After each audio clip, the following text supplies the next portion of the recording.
नमस्कार दोस्तों, आज है 13 मई 2026 और हम बताने जा रहे हैं आज की मायावती जी से जुड़ी 10 बड़ी खबरें।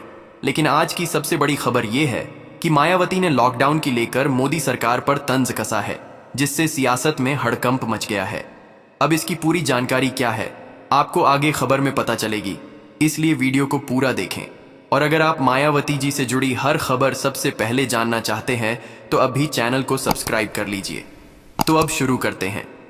पहली बड़ी खबर, बहुजन समाज पार्टी की मुखिया मायावती ने हाल ही में 2027 यूपी विधानसभा चुनाव की तैयारियों को लेकर बड़ी बैठक की।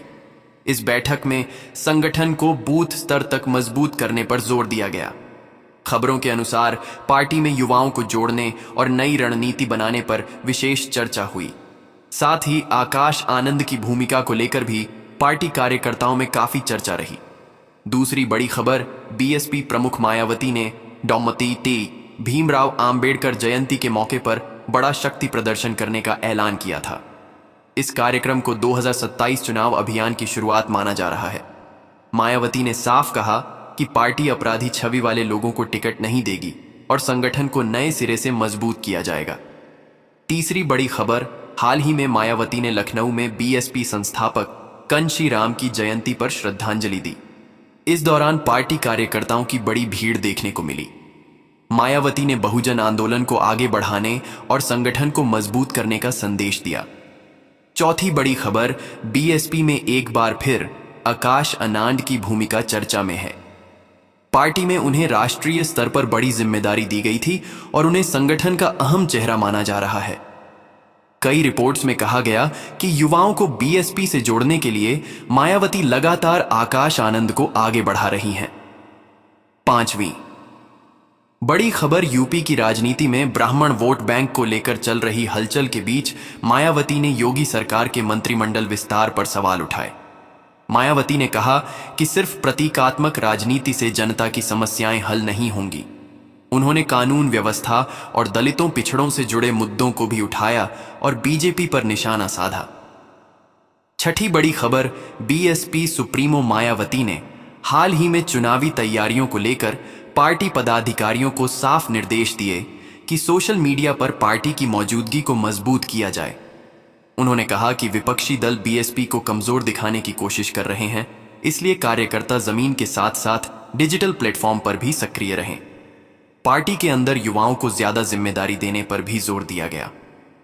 सातवीं बड़ी खबर, उत्तर प्रदेश में दलित राजनीति को लेकर बढ़ती चर्चाओं के बीच मायावती ने एक बयान में कहा कि बीएसपी किसी भी दबाव की राजनीति नहीं करेगी और पार्टी अपने दम पर चुनाव लड़ने की तैयारी कर रही है।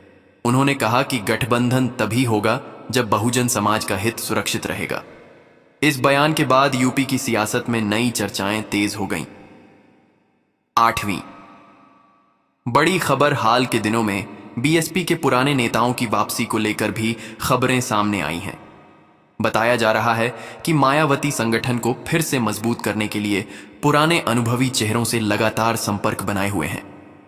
पार्टी का फोकस खासकर पश्चिमी यूपी और पूर्वांचल में संगठन विस्तार पर है। राजनीतिक विश्लेषकों का मानना है कि बीएसपी 2027 चुनाव को लेकर लंबी रणनीति पर काम कर रही है। नौवीं बड़ी खबर, संसद और संविधान से जुड़े मुद्दों पर मायावती लगातार केंद्र सरकार को घेरती नजर आईं। उन्होंने आरक्षण, दलित उत्पीड़न और बेरोजगारी जैसे मुद्दों को लेकर सोशल मीडिया पर कई पोस्ट किए। बीएसपी समर्थकों के बीच इन बयानों को लेकर काफी चर्चा रही और पार्टी ने इन्हें जनता तक पहुंचाने के लिए अभियान भी चलाया। 10वीं आखिरी और अहम खबर दोस्तों, उत्तर प्रदेश की राजनीति में एक बार फिर हलचल तेज हो चुकी है। सोशल मीडिया से लेकर राजनीतिक गलियारों तक हर तरफ सिर्फ एक ही चर्चा सुनाई दे रही है। लोग पूछ रहे हैं कि आखिर ऐसा क्या हुआ कि अचानक देश भर में मायावती जी का बयान चर्चा का केंद्र बन गया। आखिर क्यों राजनीतिक विशेषज्ञ कह रहे हैं कि यह बयान आने वाले समय की राजनीति को नई दिशा दे सकता है? और आखिर क्यों बीजेपी से लेकर विपक्ष तक हर दल इस बयान पर अपनी नजर बनाए हुए है? आज के इस वीडियो में हम बात करेंगे उस बड़े बयान की जिसने लॉकडाउन, बेरोजगारी, गरीबों की परेशानी और सरकार की नीतियों पर नई बहस छेड़ दी है। लेकिन वीडियो शुरू करने से पहले अगर आप राजनीति और देश की बड़ी खबरों को विस्तार से देखना पसंद करते हैं तो चैनल को सब्सक्राइब जरूर कर लीजिए और बेल आइकन दबाना बिल्कुल मत। दिल्ली से लेकर लखनऊ तक राजनीतिक माहौल अचानक गर्म हो गया जब बहुजन समाज पार्टी की राष्ट्रीय अध्यक्ष मायावती ने जनता की परेशानियों को लेकर केंद्र सरकार पर निशाना साधते हुए बड़ा बयान दिया। उन्होंने कहा कि देश के गरीब, मजदूर और छोटे व्यापारियों की मुश्किलों को समझना जरूरी है। उनके इस बयान के बाद सोशल मीडिया पर लाखों लोगों ने प्रतिक्रिया दी। कुछ लोगों ने मायावती जी की बातों का समर्थन किया तो कुछ लोगों ने इसे आने वाले चुनावों की तैयारी बताया।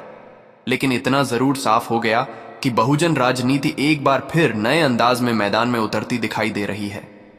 मायावती जी ने कहा कि जब देश में लॉकडाउन जैसी स्थिति आई थी तब सबसे ज्यादा परेशानी गरीब तबके को झेलनी पड़ी थी। उन्होंने कहा कि जिन लोगों के पास रोज कमाने और रोज खाने की व्यवस्था थी उनके सामने सबसे बड़ा संकट खड़ा हो गया था। लाखों मजदूरों को अपने गांवों की ओर लौटना पड़ा। कई परिवार आर्थिक तंगी से टूट गए। उन्होंने यह भी कहा कि भविष्य में ऐसी किसी भी आपात स्थिति से निपटने के लिए सरकारों को पहले से मजबूत तैयारी करनी चाहिए ताकि आम जनता को परेशानी न झेलनी पड़े। जैसे ही यह बयान सामने आया, टीवी चैनलों पर बहस शुरू हो गई। राजनीतिक विश्लेषक कहने लगे कि मायावती जी ने सीधे तौर पर उस मुद्दे को छुआ है जो आज भी करोड़ों लोगों के दिल में मौजूद है। कई लोगों ने सोशल मीडिया पर लिखा कि लॉकडाउन के दौरान उन्होंने बहुत कठिन समय देखा था। कुछ लोगों ने कहा कि उस समय रोजगार छिन गया था तो कुछ लोगों ने अपने परिवार की आर्थिक मुश्किलों का जिक्र किया। इन प्रतिक्रियाओं ने साफ कर दिया कि यह मुद्दा आज भी जनता के बीच बेहद संवेदनशील बना हुआ है। इसी बीच बीजेपी नेताओं ने भी इस बयान पर प्रतिक्रिया देना शुरू कर दिया। कुछ नेताओं ने कहा कि सरकार ने उस कठिन समय में जनता की मदद के लिए कई योजनाएं चलाई थीं। मुफ्त राशन योजना, गरीब कल्याण योजनाएं और स्वास्थ्य सुविधाओं का विस्तार किया गया था। वहीं दूसरी तरफ विपक्षी दलों ने कहा कि जनता की परेशानियों को लेकर सवाल उठाना लोकतंत्र का हिस्सा है। राजनीतिक माहौल लगातार गर्म होता चला गया। उत्तर प्रदेश में बीएसपी कार्यकर्ताओं के बीच भी इस बयान को लेकर उत्साह देखने को मिला। कई जिलों में पार्टी समर्थकों ने सोशल मीडिया अभियान चलाया। कार्यकर्ताओं ने कहा कि बहुजन समाज पार्टी हमेशा गरीबों, मजदूरों और कमजोर वर्ग की आवाज उठाती रही है। पार्टी नेताओं ने यह भी दावा किया कि आने वाले चुनावों में जनता उन मुद्दों को याद रखेगी जो सीधे उनके जीवन से जुड़े हुए हैं। अब सवाल यह उठ रहा है कि आखिर मायावती जी ने यह बयान अब भी क्यों दिया। राजनीतिक विशेषज्ञों का मानना है कि 2027 के विधानसभा चुनाव को देखते हुए सभी दल अपनी रणनीति तैयार कर रहे हैं। बेरोजगारी, महंगाई, शिक्षा, स्वास्थ्य और गरीबों की आर्थिक स्थिति जैसे मुद्दे आने वाले समय में चुनावी बहस के केंद्र में रह सकते हैं। ऐसे में मायावती जी का यह बयान राजनीतिक दृष्टि से काफी अहम माना जा रहा है।